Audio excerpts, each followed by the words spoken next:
want to come to us. Whichever they come from, subul means different ways. It is we who shall lead them to us. They by themselves can't be led to us.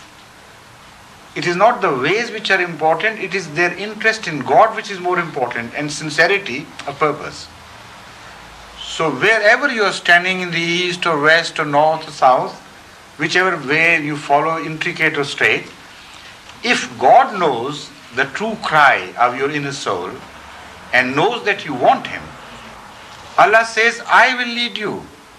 Forget about the inadequacies of your path or the defects of the way.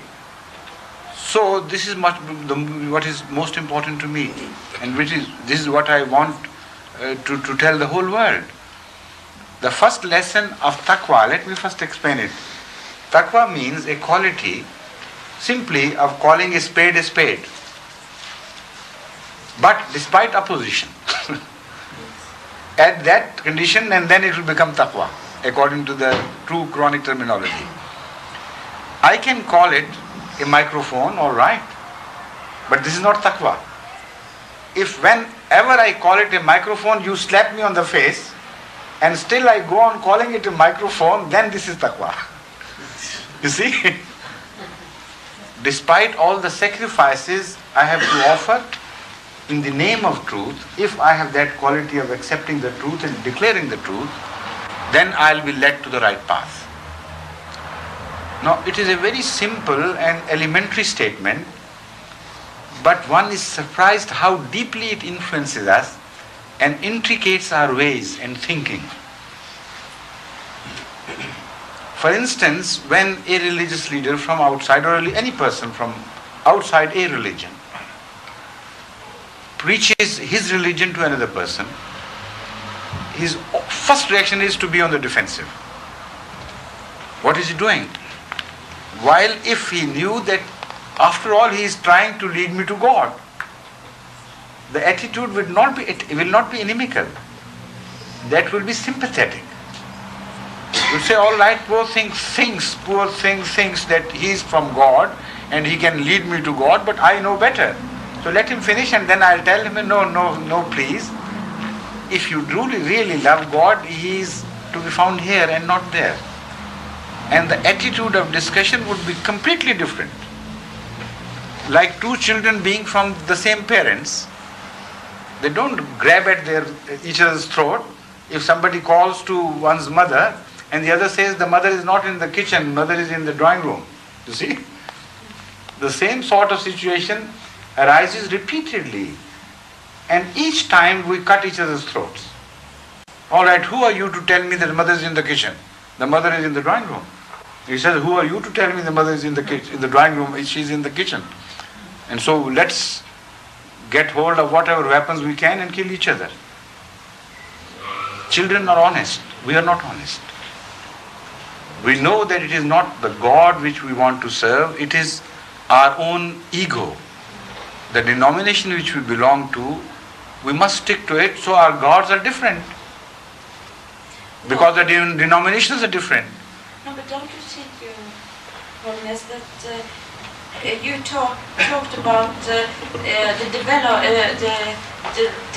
developing our world, our humanity, our mankind, right. And we have developed from lower stadiums to that high. I will not say that we have this, you perhaps, but I'm not. But we have developed up to a stage where we think that's the spirit of our life is important, but also, of course, the materialism which we have. But so that, don't you think that God will lead our steps so that if we now are losing all those things, there must be something to which we are going. We are just not aware of it, or some are aware of it. I mean, we have had a Teilhard de Chardin, who was something which I think was something in brightness of spirit for humanity. He talked about this round world where we are all living together.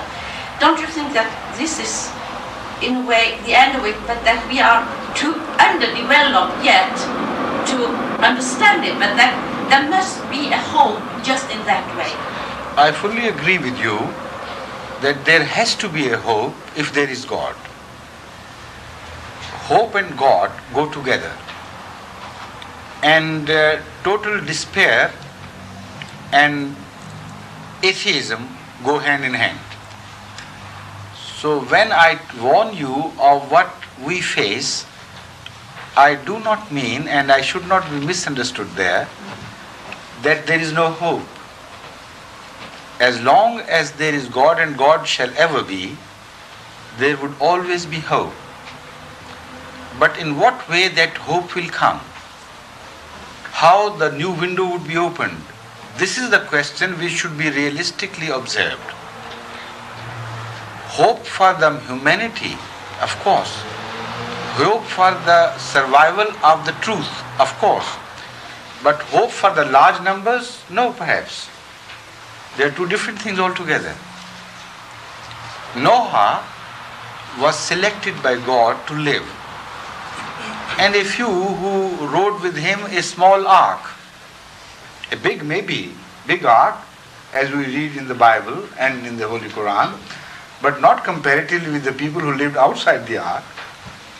It was a very small, insignificant thing. Only a few people survived, and the rest were permitted to be destroyed. And there it was not despair, it was hope. Which one? That is what I mean, what I want to point out. The number does not matter in the scheme of things, the quality does.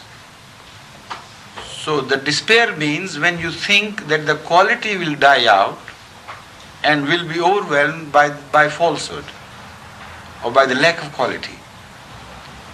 What I have seen in nature and in history and in religion, that has led me to the positive conclusion that the quality must survive and the number will be sacrificed for the survival of the quality.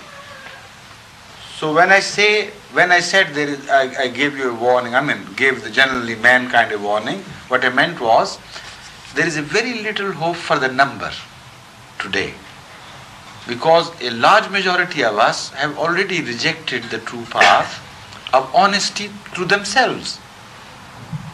And without being honest to yourself, how can you be honest to God or any other ideology or you are led to truth? So only that is what I meant. But I am quite certain God has always been interfering in human affairs for the betterment. He has always seen to it that the truth is given a new chance. A new window is opened. And through that window, to begin with, a few people will enter, and after that window will be enlarged as the greater rush is directed towards that window. It will become an avenue.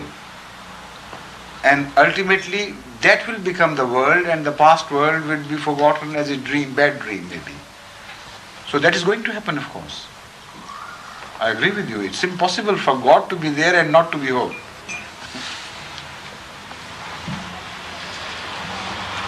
Of course, I think that should suffice.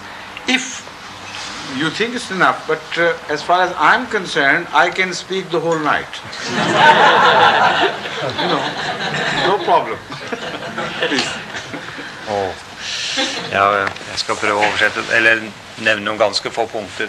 Utgangspunktet var jo, hvordan kan vi tro på en god Gud i det som synes å være en vond verden, og det er jo egentlig et generelt problem for religiøse mennesker og for religion, og alle troende blir stilt overfor det spørsmålet, enten av seg selv, eller i alle fall av dem som står utenfor.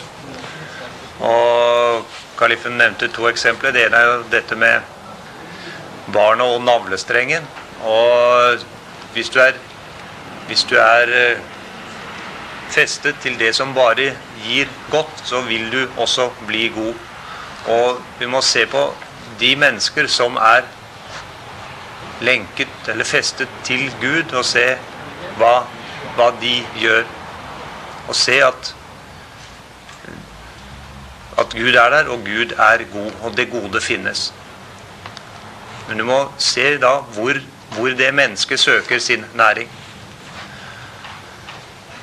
Det